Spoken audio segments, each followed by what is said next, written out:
সুপ্রিয় দর্শক, স্বাগত জানাচ্ছি। মধ্যপ্রাচ্যের উত্তপ্ত রণাঙ্গন থেকে আসা সর্বশেষ খবর নিয়ে শুরু করছি বিশেষ এই বিশ্লেষণ। বিশ্বজুড়ে এখন একটাই আলোচনা, ইরানের সঙ্গে চলমান সংঘাতে পরাশক্তি যুক্তরাষ্ট্র কি তবে হারের মুখে? হোয়াইট হাউসের কৌশলগত ব্যর্থতা এবং ট্রাম্প প্রশাসনের পরিকল্পনা পণ্ড হওয়ার পর প্রশ্ন উঠেছে, আমেরিকা যদি শেষমেশ এখান থেকে পিছু হটে, তবে ওয়াশিংটনের ওপর অন্ধভাবে নির্ভর করা মধ্যপ্রাচ্যের মিত্র দেশগুলোর ভাগ্যে কি ঘটবে? খামেনির কৌশল কি তবে অপ্রতিরোধ্য প্রমাণিত হয়েছে? এসব প্রশ্নের চুলচেরা বিশ্লেষণ জানতে দেখতে থাকুন।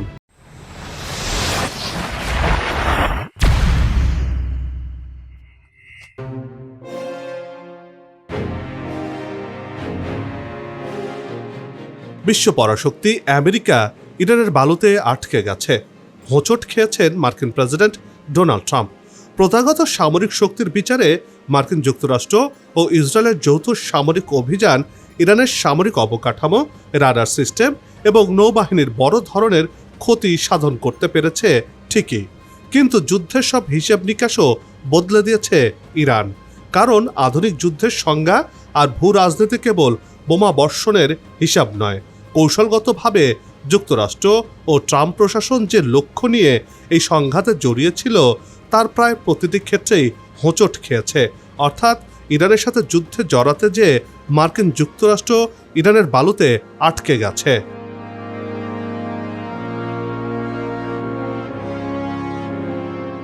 ইরানের সাথে যুদ্ধে জড়িয়ে আমেরিকা তার প্রতিরক্ষার প্রায় ৮০% ইন্টারসেপ্টর শেষ করে ফেলেছে।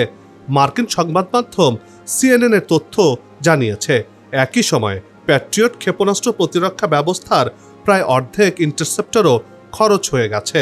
ক্ষেপণাস্ত্রের মজুদ দ্রুত কমে যাওয়া এবং মধ্যপ্রাচ্যে যুক্তরাষ্ট্রের মিত্র দেশগুলোর মধ্যে ইরানের সম্ভাব্য পাল্টা হামলা নিয়ে উদ্বেগে মার্কিন প্রেসিডেন্ট ডোনাল্ড ট্রাম্প। আর এ কারণে ইরানের গুরুত্বপূর্ণ অবকাঠামোতে পরিকল্পিত বড় ধরনের হামলা থেকে সরে এসেছেন তিনি।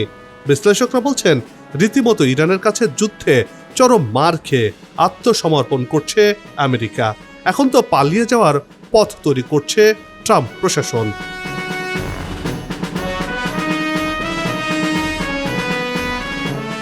বিশ্লেষকরা বলছেন, সামরিকভাবে পেন্টাগন হয়তো বড় আঘাত হানতে পেরেছে, কিন্তু রাজনৈতিক ও ভূকৌশলগতভাবে ইরান এমন এক সুকঠিন প্রতিরোধ গড়ে তুলেছে যা মার্কিন আধিপত্যের ভিত্তিকে নাড়িয়ে দিয়েছে। যুদ্ধ দীর্ঘায়িত হয় মার্কিন অর্থনীতিতে এর বিরূপ প্রভাব পড়তে শুরু করেছে।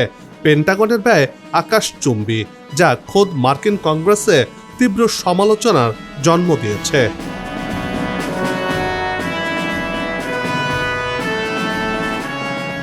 আমেরিকা হেরে যাচ্ছে, ইরান তার অবস্থানে অটল। ট্রাম্প যে উদ্দেশ্যে যুদ্ধ শুরু করেছিলেন তার কিছুই এখনো পর্যন্ত অর্জন হয়নি। এই ভাষ্য খোদ আমেরিকার প্রভাবশালী সংবাদ মাধ্যম নিউ ইয়র্ক টাইমসের। ওয়াল স্ট্রিট জার্নাল, ব্লুমবার্গ কিংবা নিউ ইয়র্ক টাইমসের মতো মিডিয়াগুলো আমেরিকার নীতি নির্ধারণী মহলের ভেতরের খবর সবচেয়ে ভালোভাবে জানেন। ইরান জানে আমেরিকান বাহিনীর অবস্থা এখন দিনের আলোর মতো পরিষ্কার। নিউ ইয়র্ক টাইমস যেন সেই হারের আগাম বার্তা দিয়েই দিয়েছে। আর এমন পরিস্থিতিতে চরম হতাশা এবং ভয় কাজ করছে আমেরিকার দোসর আরব দেশগুলোর সরকার প্রধানদের মাঝে। অর্থাৎ আরবের শেখেরা এখন ইরানের ভয়ে কাঁপছে।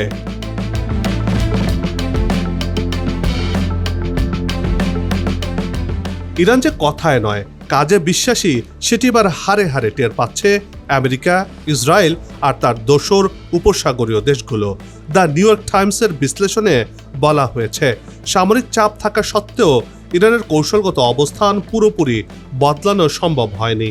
একই সঙ্গে বেড়েছে যুক্তরাষ্ট্রের সামরিক সম্পদের উপর প্রচুর চাপ, আর পশ্চিমাদের শক্তির উপর ভরসা করে মাথায় বাজ পড়েছে উপসাগরীয় অঞ্চলের দেশগুলোর।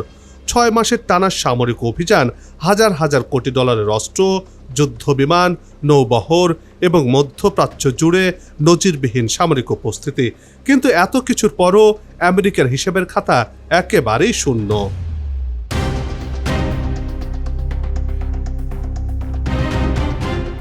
ফলে ঘোষিত রাজনৈতিক লক্ষ্য অর্জনের ক্ষেত্রে যুক্তরাষ্ট্র এখন কঠিন বাস্তবতার মুখোমুখি। বিশ্লেষণে বলা হয়েছে, এই পরিস্থিতিকে একটি কৌশলগত ব্যর্থতার ইঙ্গিত হিসেবেও দেখছেন অনেক আরব মিত্র দেশ। প্রতিবেদনে বলা হয়েছে, যুদ্ধের পরও ইরান তার আঞ্চলিক প্রভাব পুরোপুরি হারায়নি। বিশেষ করে বিশ্বের অন্যতম গুরুত্বপূর্ণ জ্বালানি রুট হরমুজ প্রণালীকে এখনও একটি কার্যকর কৌশলগত হাতিয়ার হিসেবে ধরে রেখেছে তেহরান। ইরানের পারমাণবিক এবং ব্যালিস্টিক ক্ষেপণাস্ত্র কর্মসূচি ক্ষতিগ্রস্ত হলেও তা ধ্বংস হয়নি, যার আঘাতে মার্কিনিরা একেবারে ধ্বংসের দ্বারপ্রান্তে পৌঁছে গেছে।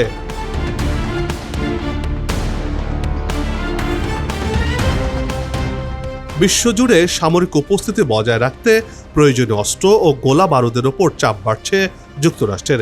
এই পরিস্থিতি রাশিয়া ও চীনের মতো প্রতিদ্বন্দ্বী শক্তির কাছে ওয়াশিংটনের সীমাবদ্ধতার বার্তা হিসেবে বিবেচিত হতে পারে বলে বিশ্লেষণে তুলে ধরা হয়েছে। চলমান যুদ্ধ যুক্তরাষ্ট্রের সামরিক শক্তির সীমা স্পষ্ট করেছে এবং একই সঙ্গে মিত্র দেশগুলোর মধ্যে ওয়াশিংটনের নির্ভরযোগ্যতা নিয়ে নতুন প্রশ্ন তুলেছে। সামরিক চাপের মধ্যেও ইরান আঞ্চলিক প্রভাব ধরে রেখেছে ঠিকই।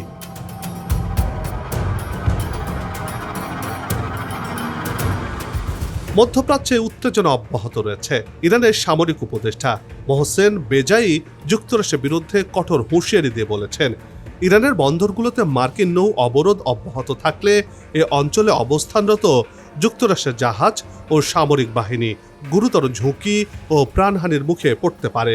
মধ্যপ্রাচ্যের কয়েকটি দেশ মনে করছে চলমান সংঘাত তাদের নিজস্ব নিরাপত্তাকে প্রভাবিত করছে, তাই তারা বিকল্প কূটনৈতিক ভারসাম্য তৈরির পথ খুঁজছে। দীর্ঘায়িত যুদ্ধের ফলে যুক্তরাষ্ট্র ও ইসরায়েলের মধ্যেও কৌশলগত মতপার্থক্য বেড়ে গেছে। পাশাপাশি ভবিষ্যতে যুক্তরাষ্ট্রের সঙ্গে সম্ভাব্য কোনো সমঝোতার স্থায়িত্ব নিয়েও সংশয় তৈরি হয়েছে, কারণ যুক্তরাষ্ট্র এক এক সময় এক এক ধরনের কথা বলে। অর্থাৎ মার্কিন যুক্তরাষ্ট্রের বর্তমান প্রেসিডেন্ট ট্রাম্পকে বিশ্বাস করছেন না কেউই।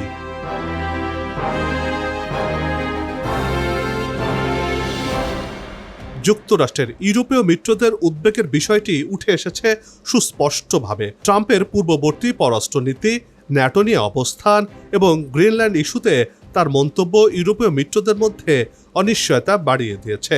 এখন পর্যন্ত যুদ্ধের ফলাফল যুক্তরাষ্ট্রের জন্য একটি গুরুত্বপূর্ণ কৌশলগত ব্যর্থতার চিত্রই উঠে এসেছে বলে মনে করছেন বিশ্লেষকরা। এর ফলে নিরাপত্তার ক্ষেত্রে যুক্তরাষ্ট্র নির্ভর মিত্রদের আস্থা দুর্বল হতে পারে, যা এখনই শুরু হয়ে গেছে। অর্থাৎ আমেরিকাকে আর বিশ্বাস করছে না ইউরোপের মিত্র দেশগুলো।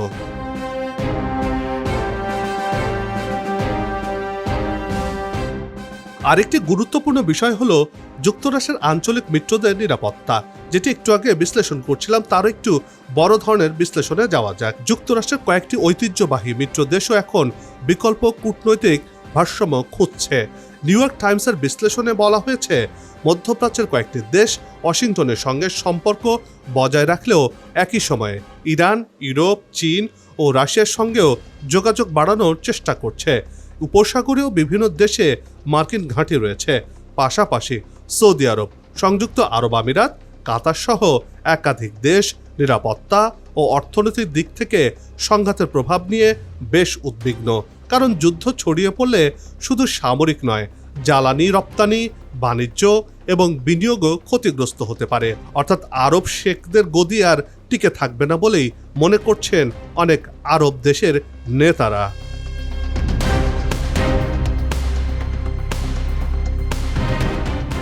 সব মিলে একটি বিষয় স্পষ্ট, এই সংঘাত আর শুধু যুক্তরাষ্ট্র ও ইরানের মধ্যে সীমাবদ্ধ নেই। এর সঙ্গে জড়িয়ে রয়েছে মধ্যপ্রাচ্যের নিরাপত্তা, বৈশ্বিক জ্বালানি বাজার, আন্তর্জাতিক বাণিজ্য এবং বিশ্ব কূটনীতির ভবিষ্যৎ। আর তাই বর্তমানে আরব দেশগুলো যেভাবে নিরাপত্তাহীনতায় ভুগছে, তাতে করে প্রশ্ন উঠছে, ইরানের কাছে যুদ্ধে হেরে আমেরিকা পালিয়ে গেলে আরব দেশগুলো কোন দিকে যাবে?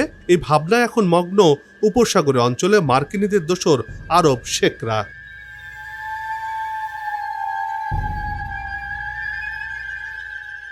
এই সংঘাতের প্রভাব কেবল যুদ্ধক্ষেত্রে সীমাবদ্ধ নয়, বরং আন্তর্জাতিক পরিসরে যুক্তরাষ্ট্রের নেতৃত্ব ও বিশ্বাসযোগ্যতা নিয়েও নতুন প্রশ্ন তৈরি হয়েছে। শেষ পর্যন্ত এই যুদ্ধের ফল নির্ধারণ হবে কেবল বোমা ও ক্ষেপণাস্ত্র নয়, বরং কূটনীতি, অর্থনীতি, জনসমর্থন এবং দীর্ঘমেয়াদী কৌশলগত ধৈর্যের ওপর। এই সংঘাত বিশ্ব রাজনীতির শক্তির ভারসাম্যে নতুন এক অধ্যায়ের সূচনা করেছে।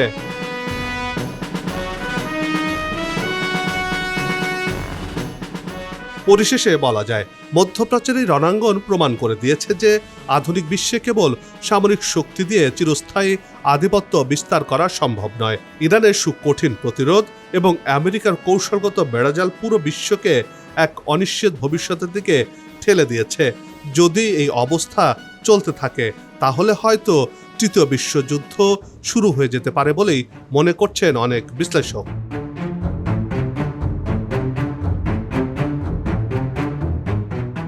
বন্ধ হোক যুদ্ধ, বিগ্রহ, হানাহানি, শান্তিময় হোক বিশ্ব। সবার সুস্বাস্থ্য আর মঙ্গল কামনা করে এই বিশেষ প্রতিবেদন এখানে শেষ করছে। আবারও হাজির হব নতুন কোনো খবর আর তার বিশ্লেষণ নিয়ে।